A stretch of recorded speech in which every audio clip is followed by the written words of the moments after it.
Excel techno school, Guruvayanakere, Venur. Admission open now.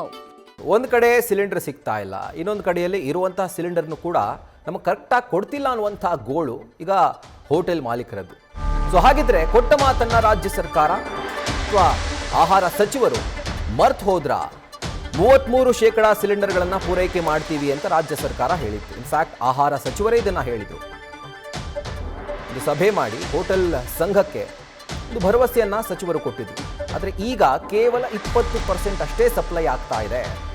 ಅದು ಕೆಲ ಹೋಟೆಲ್ಗಳಿಗೆ ಮಾತ್ರನೇ ಈ ಸಿಲಿಂಡರ್ಗಳು ಸಪ್ಲೈ ಆಗ್ತಿರುವಂಥದ್ದು ಅಂತ ಹೇಳಿ ಹೋಟೆಲ್ ಅಸೋಸಿಯೇಷನ್ ಗೌರವಾಧ್ಯಕ್ಷ PC ರಾವ್ ಹೇಳಿಕೆಯನ್ನು ಕೊಟ್ಟಿದ್ದಾರೆ.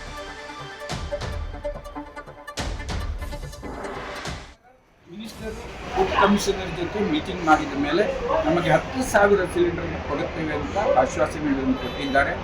ಅದೇ ರೀತಿ 33% ಸರಬರಾಜಾಗಬೇಕಾಗಿತ್ತು.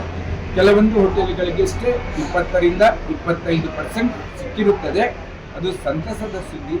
ಆದರೆ ಸಣ್ಣ ಮತ್ತು ಮಧ್ಯಮದ ಹೋಟೆಲ್ಗಳಿಗೆ ಯಾವುದೇ ಸಿಲಿಂಡರ್ ಸರಬರಾಜಾಗದಿರುವುದು ಬಹಳಷ್ಟು ಬೇಸರವಾಗಿರುತ್ತದೆ. ಅವರಿಗೆ ಅಲ್ಟರ್ನೇಟ್ ಮೆಥಡ್ ಆಗಿ ಇಂಡಕ್ಷನ್ ಸ್ಟವನ್ನು ಉಪಯೋಗಿಸಲು ಸಾಧ್ಯವಾಗುತ್ತಿಲ್ಲ, ಸೌದೆ ಒಲೆಯನ್ನು ಹಾಕಲು ಆಗುತ್ತಿಲ್ಲ. ಅವರು ಬಹಳ ಅತಂತ್ರ ಪರಿಸ್ಥಿತಿಯಲ್ಲಿ ಬಂದಿರುತ್ತಾರೆ. ಕೆಲವೊಂದು ಹೋಟೆಲ್ನವರು ಮಾರಾಟ ಮಾಡಲು ಸಿದ್ಧತೆಗಳನ್ನು ಮಾಡುತ್ತಿದ್ದಾರೆ. ಈ ಬಾರಿ ಅವರಿಗೆ ಬಾಡಿಗೆ ಕಟ್ಟುವುದು, ಎಲೆಕ್ಟ್ರಿಸಿಟಿ ಚಾರ್ಜ್ ಕಟ್ಟುವುದು, ಬ್ಯಾಂಕ್ ಸಾಲ ಬಡ್ಡಿ ತೀರಿಸುವುದು ಬಹಳ ಕಷ್ಟಕರವಾಗುತ್ತದೆ.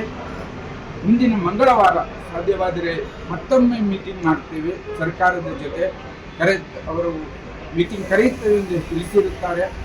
ಈಗ ಬಂದಿರುವ ಮಾಹಿತಿಯಂತೆ 70% ಕಮರ್ಷಿಯಲ್ ಗ್ಯಾಸ್ನಲ್ಲಿ ಕನಿಷ್ಠ ನಮಗೆ 50% ಅನ್ನಾದರೂ ಒದಗಿಸಬೇಕು.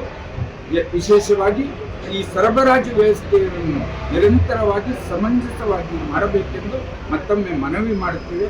ಎಲ್ಲ ಹೋಟೆಲ್ ಉದ್ಯಮಿಗಳು ತಮ್ಮ ಮಾಲೀಕರ, ಕಾರ್ಮಿಕರ ಮತ್ತು ನೆಚ್ಚಿನ ಗ್ರಾಹಕರ ಹಿತದೃಷ್ಟಿಯಿಂದ ಯಾವುದೇ ಕಾರಣಕ್ಕೆ ಮುಚ್ಚಬಾರದೆಂದು ನಾವು ಈಗಾಗಲೇ ಮನವಿ.